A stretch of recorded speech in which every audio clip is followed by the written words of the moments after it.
पहली बार कोई अमेरिकी नागरिक को मिला है पोप का पद। 2 दिन में चुने गए 69 वर्षीय पोप लियो। नमस्कार, मैं हूं अरविंद।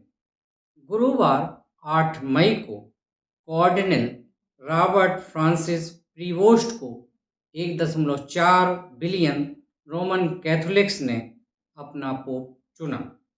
उन्होंने चुने जाने के बाद अपने लिए पोप लियो 14 नाम चुना। इससे पहले पोप का पद फ्रांसिस के पास था, जिनका पिछले महीने 88 वर्ष की उम्र में लंबी बीमारी के चलते निधन हो गया। वर्तमान पोप लियो का जन्म 14 सितंबर 1955 में शिकागो में हुआ था।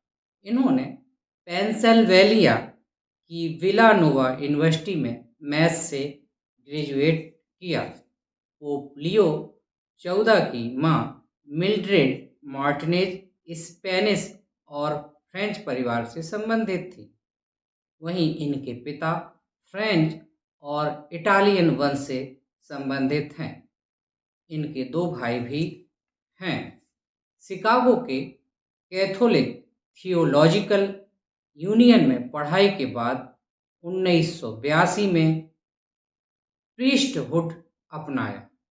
2019 में पोप फ्रांसिस ने वेटिकन चर्च के एडमिनिस्ट्रेशन का पदभार इन्हें दिया।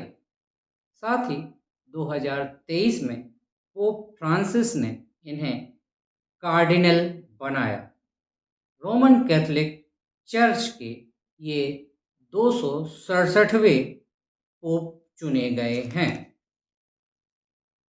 रोमन कैथोलिक चर्च के पोप का चुनाव कैसे होता है, और आइए जानते हैं वर्तमान पोप का चुनाव कैसे हुआ।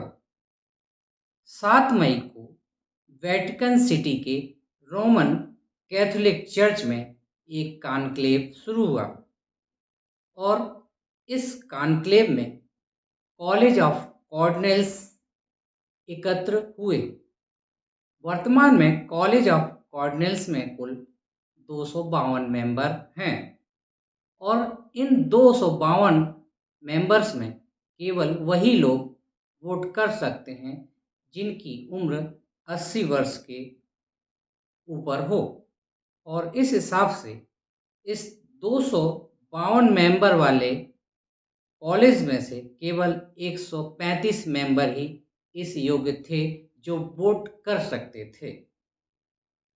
2/3 बहुमत मिलने तक सभी कार्डिनल्स बार बार पोप चुनने के लिए वोट करते रहते हैं और हर बार वोटिंग के बाद बैलेट पेपर को किसी खास रंग के साथ स्टोव में जलाते हैं और इससे धुआं निकलता है जो सेंट पीटर्स स्क्वायर में नज़र आता है, और इसे देखने के लिए वहाँ पे भीड़ एकत्र रहती है।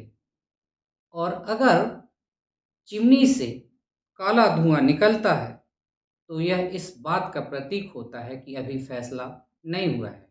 लेकिन यदि चिमनी से सफ़ेद धुआं निकलता है तो यह इस बात का प्रतीक होता है कि सभी कार्डिनल्स मिलकर फैसले तक पहुंच चुके हैं। इस प्रकार से वर्तमान पोप लियो 14वें का चुनाव हुआ। उन्हें बधाई। सभी कैथोलिक रोमन्स को भी बधाई। आज के लिए बस इतना ही। नमस्कार।